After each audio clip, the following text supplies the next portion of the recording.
Sexta-feira, 22ª semana do Tempo Comum, Evangelho de Jesus Cristo, segundo Lucas, capítulo 5, versículos de 33 a 39.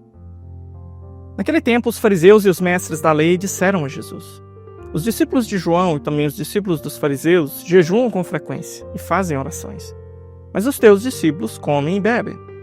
Jesus, porém, lhes disse: os convidados de um casamento podem fazer jejum enquanto o noivo está com eles? Mas dias virão em que o noivo será tirado do meio deles. Então, naqueles dias, eles jejuarão. Jesus contou-lhes ainda uma parábola.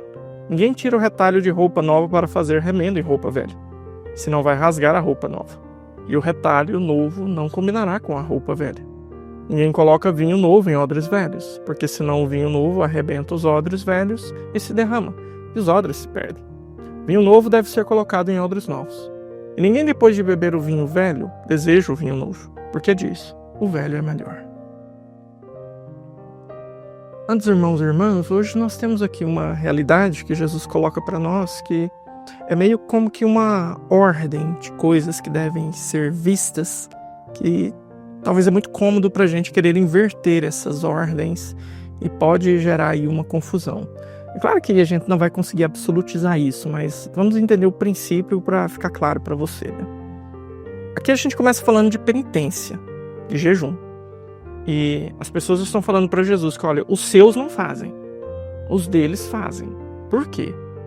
E Jesus vem com essa fala aí, meio de parábola, né? O noivo ainda está com eles. Quando o noivo for tirado, eles farão, né? Então, existe uma importância na penitência? Sim. Crucial. Existe uma importância no jejum? Sim, claro, importantíssimo. Tanto é que a igreja, consciente disso, ela te obriga a fazer isso pelo menos 2 vezes por ano. E te obriga a fazer uma penitência, uma abstinência de carne todas as sextas-feiras do ano. Então, sim, a igreja sabe da importância disso. Mas a igreja sabe também que não é só isso. E não é isso que vai te salvar, certo? Então, você não vai conquistar o céu na porrada, no sangue, só ali se acabando, se destruindo. Então, nós vamos fazer as nossas penitências, nós vamos fazer o nosso jejum, mas existe um tempo de intimidade com o noivo que não pode ser esquecido. E sem ele, a penitência ela perde o sentido, ela perde o valor. Então Jesus falou: olha, quando o noivo for tirado, eles farão.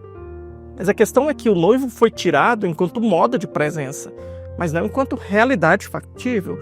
Então Jesus, ele está conosco, nós não estamos sem ele. É promessa: estarei convosco todos os dias, até o fim dos tempos.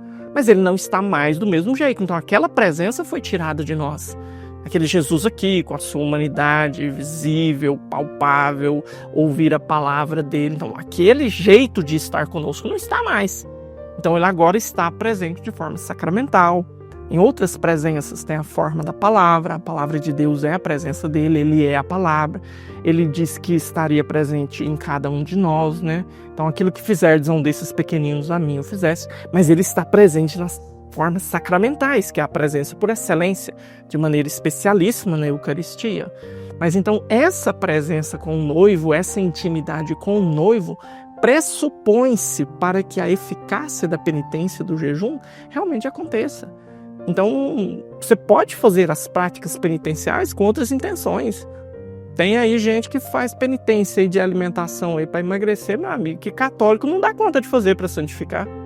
Tem gente que faz penitência aí física aí, os marombeiros aí para poder criar um tanquinho de lavar roupa aí, que católico não peita um negócio daquele para ser santo, mas a questão é, por que fazemos?